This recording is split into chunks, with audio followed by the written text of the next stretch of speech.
The sun was sliding low across the Arizona sky, painting the plains in molten gold. Heat shimmered over the tall grass, and the cicadas sang their endless song. Clara Dawson, known across 3 counties as the giant Cowgirl, sat high on her Palomino mare, her sharp eyes scanning the horizon. At 6 feet tall, broad-shouldered yet graceful, Clara cut a figure that was impossible to forget. She was the daughter of William Dawson, the richest cattle baron in the territory, and she managed the ranch with an authority most men couldn't match. Wealth surrounded her, but in her chest, loneliness often whispered. The land had been restless lately. Rumors of bandits drifting down from the north had reached her ranch hands, and a few neighboring ranches had already lost cattle. Clara had saddled her horse that evening to make a final round before nightfall. The air was thick with the smell of sage and dust, and the rhythmic clop of her horse's hooves was the only sound. But then a cameo sharp and unnatural, the crack of a rifle echoing through the canyon to the east. Her pulse jumped. Gunfire meant trouble, and Clara had never been one to turn away from it. She leaned forward in the saddle, her mare responding with a burst of speed. The wind whipped at her face as she cut across the plains, each stride bringing the sounds closer. Another shot rang out, followed by the faint shouts of men. Clara slowed as she approached a cluster of mesquite trees, dismounting to move silently on foot. Peering through the branches, she saw 3 armed bounty hunters circling a lone man. He stood tall despite a bleeding shoulder, his long black hair loose around his face. His eyes burned with defiance, the Apache eyes, fierce and proud. The hunters were closing in, one with a lasso, another reloading his revolver. Clara's jaw tightened. She recognized the men. They had a reputation for taking contracts without caring if the bounty was dead or alive. She didn't know the Apache warrior's Crimea, if there even was only a, but she could see he was outnumbered and wounded. Without hesitation, she stepped into the clearing, her rifle leveled. "Drop your guns, boys," she said, her voice calm but cold as steel. The men froze, recognizing the tall cowgirl in her wide-brimmed hat. Clara Dawson was not someone you crossed lightly. One of them smirked. "This ain't your fight, Dawson. Step aside." Clara didn't move. Her rifle never wavered. "It is now. Put the guns down." The silence between them was tight as a noose. Finally, the leader spat into the dirt and motioned for the others to back off. "Fine. But he's worth good money. You'll regret this." They mounted their horses and rode off, glancing back with looks that promised trouble. Only when the sound of hooves faded did Clara lower her rifle and turn to the warrior. He swayed on his feet, his face pale beneath the desert sun. She stepped forward and caught him before he fell. "Easy now," she murmured. He tried to push away, muttering something in Apache, but the effort was weak. "You're bleeding bad," she said, glancing at his shoulder where crimson had soaked through his shirt. "Come on." She half lifted him onto her horse, swinging up behind him so she could hold him steady. The mare took off at a brisk pace, hooves thudding against the dry earth, carrying them both back toward Dawson Ranch. The warrior was heavy, his body warm against hers, but Clara's focus stayed on the trail ahead. The ride back was long and tense. She could feel his breathing shallow and uneven against her arm. Occasionally, he shifted as if to speak, but no words came. By the time they reached the ranch, the sun had dipped below the horizon, leaving the sky streaked in purple and fire. Clara didn't take him through the main house. Too many questions would be asked. Instead, she brought the mare round to the barn, helping the warrior down and guiding him into the warm, hay-scented shadows. "Sit," she said firmly, fetching water and clean cloth from a storage chest. By the flicker of a lantern, she cut away the torn fabric of his shirt. The wound was ugly, a bullet grazed that had torn through muscle. She cleaned it carefully, aware of his eyes on her. They were sharp and assessing, as if trying to decide whether she was friend or foe. "What's your name?" she asked. After a pause, he said, "Taza." The word carried a weight to it, a quiet strength. "I'm Clara Dawson," she said, meeting his gaze. "You're safe here." His brow furrowed slightly, but he didn't answer. She wrapped his shoulder tightly, her hands steady. When the bandage was secure, she handed him a cup of water. He drank slowly, each movement deliberate. In the lamplight, she noticed the small details of the scars on his arms, the deep lines around his eyes despite his youth, the quiet dignity in the way he sat. This was not a man who begged for help, yet he had allowed her to give it. "The men after you," she said softly, "what did they want?" He glanced away, his jaw tightening.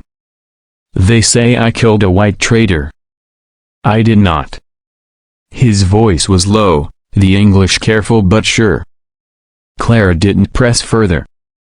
She had seen enough injustice in the territory to know that truth was often the first casualty. "Then you'll stay here until you're strong enough to leave," she decided. He gave her a long look, as if measuring her words, then nodded once. She found an old blanket and draped it over his shoulders before moving to check the barn doors. Outside, the night had settled fully, the air cooling under a wide spread of stars. Somewhere out in the darkness, she knew those bounty hunters were still riding, still searching. They would not give up easily. Inside, Taza shifted on the hay pile she had set for him. "Why?" he asked suddenly. Clara turned. "Why help me?" She paused, considering her answer. "Because you were alone, and 3 guns against 1 wounded man isn't a fair fight. My father raised me to stand for my own kind, but I figure my kind means anyone who's been wronged." Taza studied her for a long moment, then inclined his head in a small gesture of respect. Clara felt a flicker of something she couldn't quite name, a recognition, perhaps, or the first threads of trust beginning to form. That night, Clara lay in her bed unable to sleep. Her thoughts kept drifting back to the barn of the dark, watchful eyes of the Apache warrior, the way his voice carried both strength and weariness. She wondered what it was like to grow up under an open sky without fences, to fight for your land and people every day.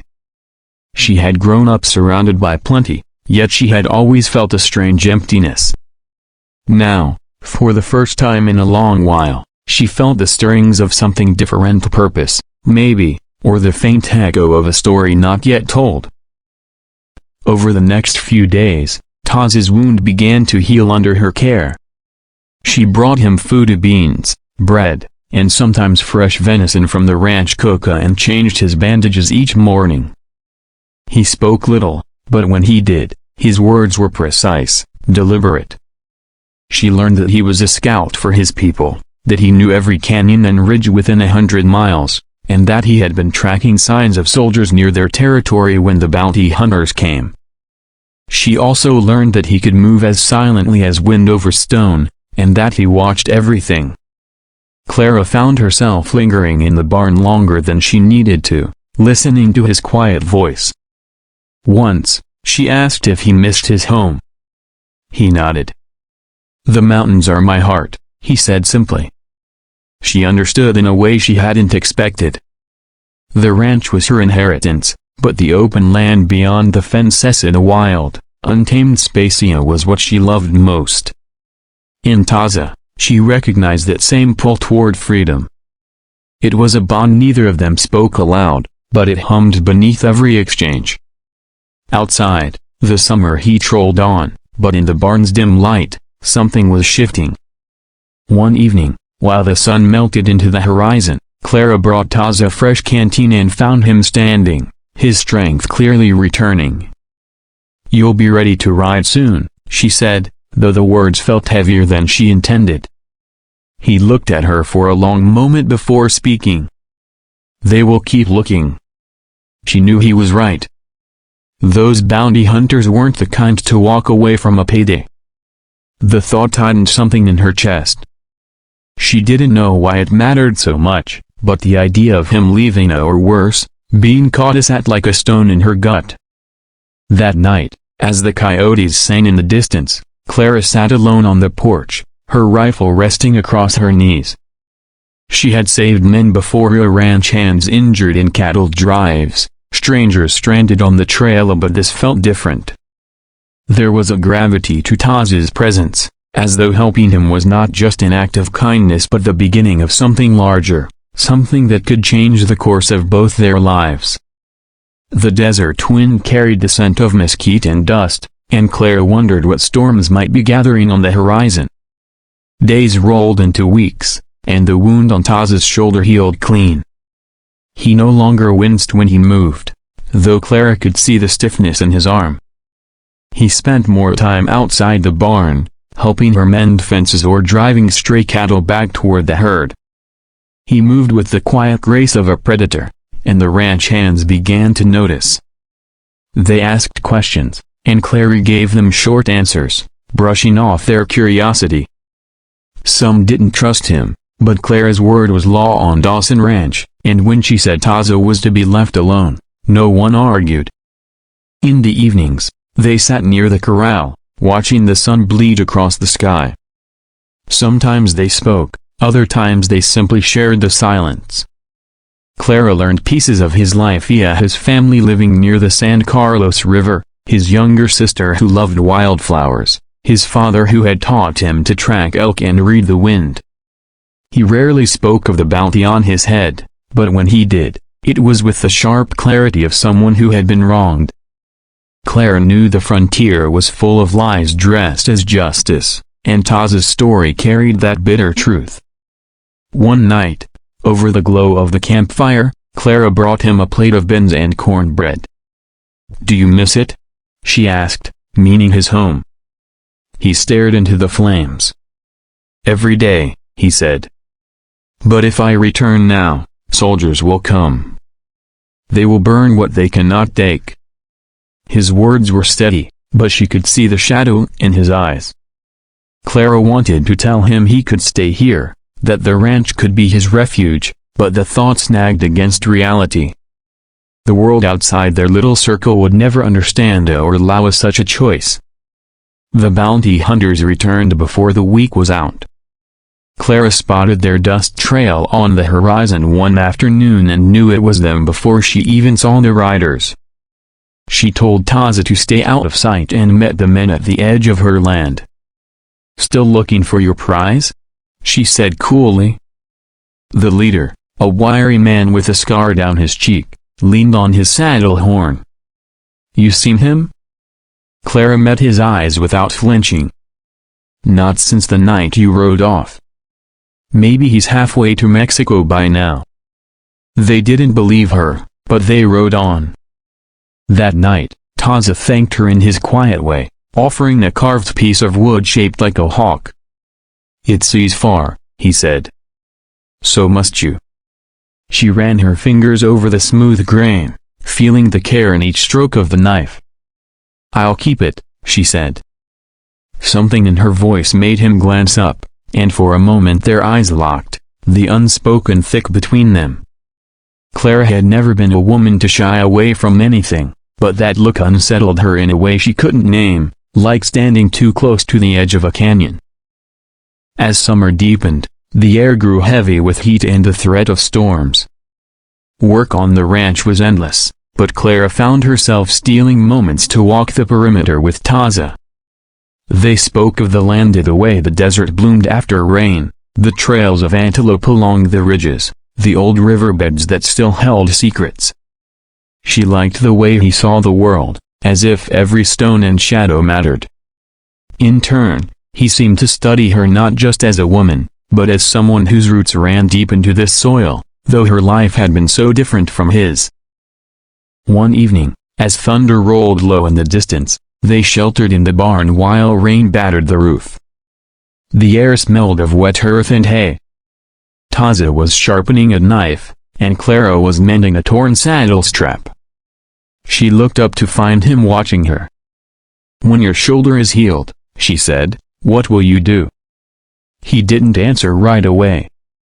"Go home," he finally said. The words should not have stung, but they did. She nodded, focusing on her stitching. "You'll be missed," she said. "And you," he replied, so quietly she almost missed it. Days later, word came from a neighboring ranch that the bounty hunters had been seen heading toward the San Carlos territory. Clara knew what that meant. If they caught Taza on his way home, they'd kill him before he could reach his people.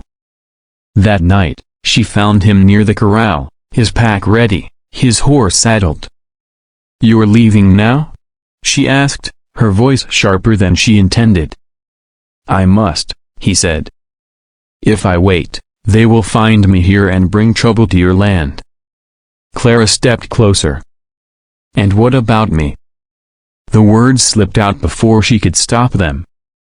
Taz's gaze softened, but he didn't move. "If I stay, you will lose more than cattle. You will lose your name, your place.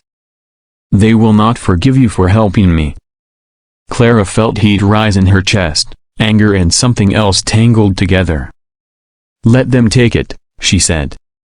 "It's just land and a name." He shook his head. "It is your life." The air between them was tight, filled with everything they wouldn't say. At last, he placed the hawk carving in her hand. "To remember," he said, before swinging on to his horse. The sound of hooves faded into the dark. The days that followed felt emptier than Clara expected. She still had the ranch to run, the endless work that kept her from thinking too much. But at night, when the land lay quiet under the stars, she found her thoughts wandering to where he might be, whether he had reached his people, whether the bounty hunters had found him. She kept the hawk carving on her nightstand, its smooth surface warm under her fingers, a reminder of the choice she'd made and the man she'd let go. Some mornings, she caught herself scanning the horizon for a rider who never came. Autumn brought cooler air and long shadows across the plains. The bounty hunters were eventually seen riding south, empty-handed. Clara felt relief, though it did little to fill the hollow in her chest. She told herself she'd done the right thing, that letting him go had spared them both. But when she rode out alone into the canyons, she'd sometimes stop and listen to the wind, half expecting to hear his voice carried back to her. The silence was answer enough. Life on the ranch returned to its steady rhythm, but for Clara, something essential had shifted and could not be undone. Years passed. Clara's name remained strong in the territory, her herds growing, her land expanding. She dealt with rustlers, droughts, and market swings, always coming out ahead.